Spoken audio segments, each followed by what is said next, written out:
I am Jose Javier Reyes, okay, but I'm more popularly known as Direct Joey.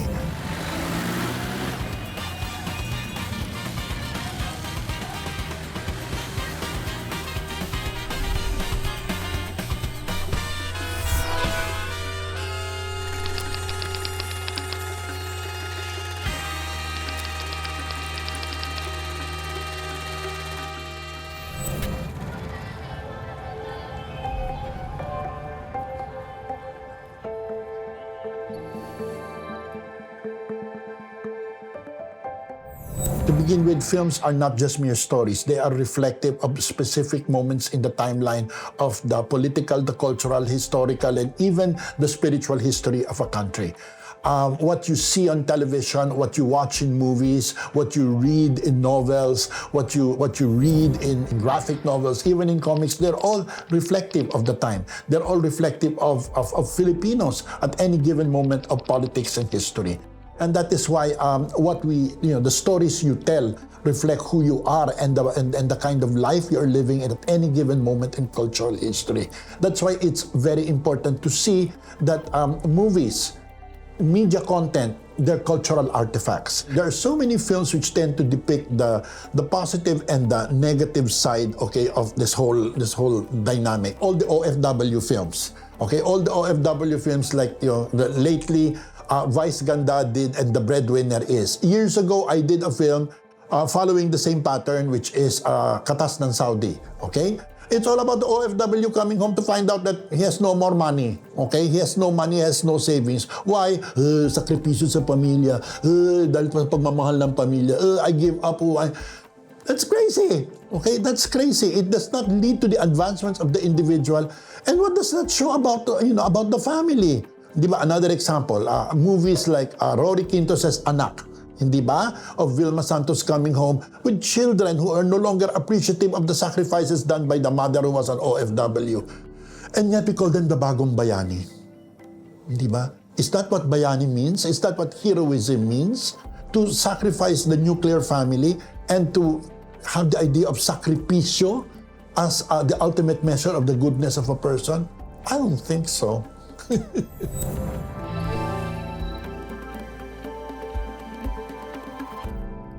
Minsan sa media, they feed you with certain ideas, with certain images which become aspirational from the point of view of the audience. That is very true. Let me deal with that in 3 points. Number one, there is nothing wrong with aspiring, but again, what is important is the method of aspiration. Ang dami-dami mga bata na ayaw na mag-aral at gusto na lamang sumama sa mga reality show at akala nila oras na maging matagumpay silang artista, naka-jackpot na sila. Okay? At pag tinanong mo bakit mo gustong maging artista, ang isasagot niya, gusto kong iahon ang aking pamilya sa kanilang masidhing kaligayan ng buhay. In other words, it's got nothing to do with being a good actor. Number two, oh yes, we want all these nice things, we want all these material things, okay? You see actors wearing all these fancy clothes, driving these fancy cars. Who doesn't want that? Okay, who doesn't want that? But there is a lot of superficiality attached to that. What does that give you in terms of an idea about the value of money? Okay? You know what? Somebody once told me, what are you going to do with money? You have to spend it because you earn money in order to splurge. I don't agree with that. I think because splurging does not necessarily mean happiness, right? My third point, in terms of aspiration, I think we should aspire not to have as much money as we have, but we should aspire to have that money have meaning in your life. Yung mga pelikula na nagpapakita ng pagsusumikap bilang importanteng bahagi para makamit mo ang kagustuhan mo sa buhay. I think that is important. But, okay, what is more important is it is not wealth alone, okay, which defines the happiness of a person. It's a sense of fulfillment. It's not how much money you have, but how you got that money. Di ba? I think that is what is important. It is how you handle your money, which is important rather than how you accumulate money.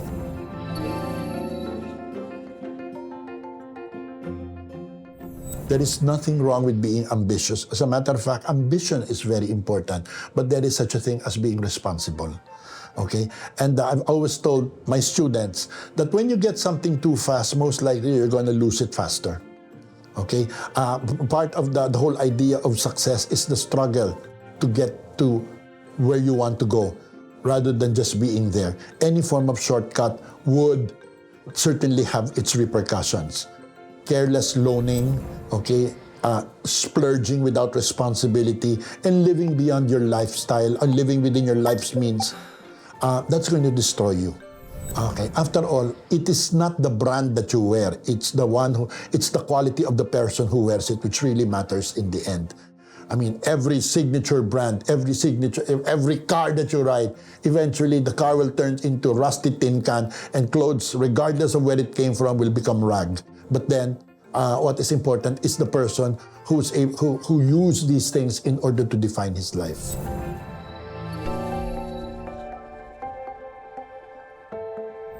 Can we possibly change the whole concept of utang as a trap into utang as a tool? Yes, we can, but it requires education. But it's because we lack the education of seeing loans as tools to give you and enforce your credit profile. Okay, we don't know that. We do not know that because we are terrified. And you know why? It's because of the way media also perpetuates utang of magbayad ka ng utang, hindi ba maghihirap ka dahil may utang. That's true.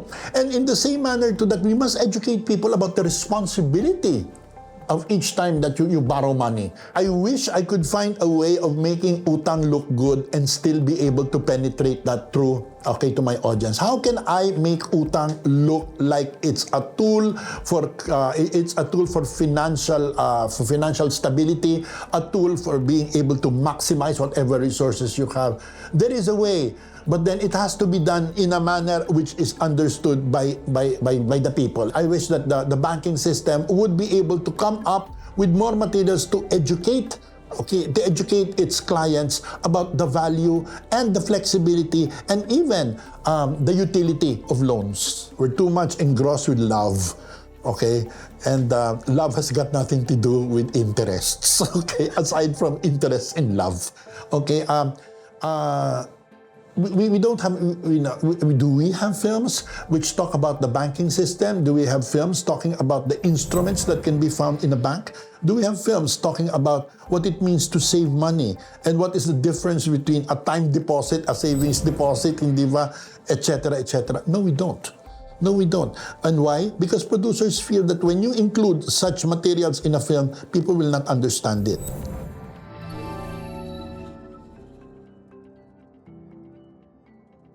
I write a story about debt. Well, to begin with, life is a debt.